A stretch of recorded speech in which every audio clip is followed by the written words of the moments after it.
আগামীকাল supplementary chargesheet পেশ করবে সিবিআই। আরজিকর কাণ্ডে পেশ হবে সাপ্লিমেন্টারি চার্জশিট। শিয়ালদা আদালতে চার্জশিট পেশ করবে সিবিআই। চার্জশিট সন্দীপ ঘোষ এবং অভিজিৎ মণ্ডলের বিরুদ্ধে যা যা জানা যাচ্ছে সূত্র মারফত আমরাও একবার জানাই আপনাদেরকে। আগামীকাল সাপ্লিমেন্টারি চার্জশিট পেশ করবে সিবিআই। সূত্র মারফত যা যা আপডেট পাওয়া যাচ্ছে তা আরও একবার জানাই আপনাদের। আরজিকর কাণ্ডে পেশ করা হবে এই সাপ্লিমেন্টারি চার্জশিট। শিয়ালদা আদালতে চার্জশিট পেশ করবে সিবিআই। চার্জশিটে সন্দীপ ঘোষ অভিজিৎ মণ্ডলের বিরুদ্ধে থাকতে পারে বলে জানা যাচ্ছে। অভয়াকাণ্ডে 3 মাস পর এবং 3 মাস পরে আগামীকাল সাপ্লিমেন্টারি চার্জশিট পেশ করবে সিবিআই। আরজিকর কাণ্ডে পেশ হবে সাপ্লিমেন্টারি চার্জশিট। শিয়ালদা আদালতে চার্জশিট পেশ করবে সিবিআই। চার্জশিটে সন্দীপ ঘোষ এবং অভিজিৎ মণ্ডলের বিরুদ্ধে আরও একবার জানাই আপনাদেরকে, অভয়াকাণ্ডে 3 মাস পার হয়ে গিয়েছে। আমরা গতকালও দেখলাম যে জুনিয়র ডক্টরদের পক্ষ থেকে একগুচ্ছ কর্মসূচি তাদের নেওয়া হয়েছিল, তারা একগুচ্ছ কর্মসূচি নিয়েছিলেন এবং ঠিক 3 মাস পর অভয়াকাণ্ডে 3 মাস পর সাপ্লিমেন্টারি চার্জশিট পেশ করবে সিবিআই।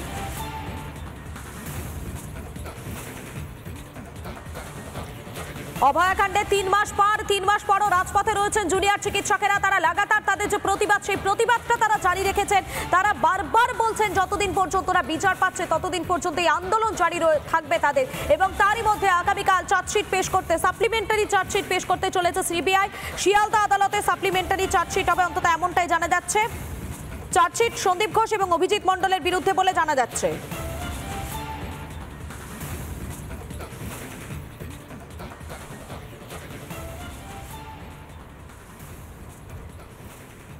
দিনে দুপুরে রোগী হেনস্থার অভিযোগে দিনহাটা মহকুমা হাসপাতালে হেনস্থার অভিযোগে প্রকাশ্যে চিকিৎসকদের হুমকি তৃণমূল নেতাদের হুমকির জেরে ভীত হাসপাতালের চিকিৎসকেরা। বাংলা জুড়ে আজও অব্যাহত তৃণমূলের থ্রেট কালচার, তা আরও একবার চোখে আঙুল দিয়ে দেখিয়ে দিল দিনহাটা। আমি আমার কাজটা করব, আপনার সার্টিফিকেট সই করতে। আজকে কিন্তু ওয়ার্নিং হলো, নেক্সট টাইম কিন্তু আপনাকে ছেড়ে কথা হবে না বলে দিলাম। থ্রেট কালচার চলছে। এবার দিনহাটা মহকুমা হাসপাতালের চিকিৎসকদের হুমকি। হাসপাতালে ঢুকে তৃণমূল নেতাদের আসানির কর্তব্যরত চিকিৎসকদের। আজকে কিন্তু ওয়ার্নিং হলো, নেক্সট টাইম কিন্তু আপনাকে ছেড়ে কথা হবে না বলে দিলাম। এরপরেই একের পর এক বিভাগ দাপিয়ে বেড়ালেন তৃণমূল নেতারা। রোগীরা এখানে হসপিটালে এসে বিভিন্নভাবে হেনস্থা হয়। সেখানে 9টায় ওপিডি খোলার কথা বা 9:30টার মধ্যে ডাক্তার বসে ডাক্তার দেখার কথা, সেখানে ডাক্তাররা বসতে বসতে 11টা এমনকি 12টাও বাজিয়ে দিচ্ছে। টিকিট কাউন্টার খোলা হচ্ছে না। এদের জন্য আমাদের সরকারের দুর্নাম হচ্ছে, আমাদের মন্ত্রী উদয়ন মহাশয়ের দুর্নাম হচ্ছে।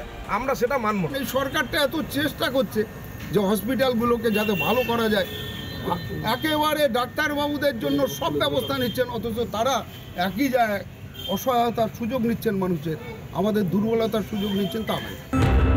শাসক নেতাদের হুমকির ঘটনা সামনে আসতেই সাফাই বেছে নেয় তৃণমূল জেলা নেতৃত্ব। দীর্ঘদিন ধরেই হাসপাতালে অব্যবস্থা নিয়ে অভিযোগ আসছিল বলে জানান স্থানীয় তৃণমূল নেতারা। তাই চিকিৎসকদের সাবধান করে দিয়ে আসেন তৃণমূল নেতারা। এদিকে হুমকির সময় উপস্থিত ছিলেন হাসপাতালের সুপার রঞ্জিত মণ্ডল, তার গলাতেও একই সুর। তাহলে এতদিন হাসপাতালে অব্যবস্থা কেন দেখতে পাননি সুপার? অভিযোগটা বিরুদ্ধে ব্যবস্থাও নেওয়া হচ্ছে। 2জন ডাক্তারকে সকলেও করা হবে এবং যাতে সবাই নিয়মিত ঠিকমতো পরিষেবা দেয় সেই জন্য ব্যবস্থাও নেওয়া হবে। আমাদের একজনই অর্থোপেডিক্স ডাক্তার, তিনি আজকে ছুটিতে আছেন। অভয়াকাণ্ডের পর যে থ্রেট কালচার নিয়ে উত্তাল রাজ্য রাজনীতি, সেই থ্রেট কালচারের জ্বলন্ত উদাহরণ দেখা গেল দিনহাটা মহকুমা হাসপাতালে। এই থ্রেট কালচারের অভিযোগে অভিযুক্ত একাধিক সরকারি চিকিৎসক। আপনাদের জন্য আমাদের সরকারের মাথা নত হচ্ছে। স্বাস্থ্য বিভাগ ব্যাপারটা দেখবে, ডাক্তাররা কখন আসছেন, কি করছেন, ডাক্তাররা পরিষেবা দিচ্ছেন কিনা, এটা দেখার অধিকার তৃণমূল নেতাদের দেয়। তৃণমূল নেতারা এভাবে চমকাচ্ছে, ধমকাচ্ছে, শাসাচ্ছে, এটা ঠিক নয়। এটা আলটিমেটলি সাধারণ মানুষ এরপরে ক্ষিপ্ত হবে। হাসপাতালের পরিষেবা নিয়ে অভিযোগ থাকতে পারে, কিন্তু তার জন্য হাসপাতালের সুপারকে সদর্থক ভূমিকা নিতে হয়। কিন্তু তাকে সেই ভূমিকা নিতে দেখা গেল না, উল্টে তিনিও সামিল হলেন শাসক দলের সঙ্গে। কোচবিহার কিংসুক দত্তের রিপোর্ট, রিপাবলিক বাংলা।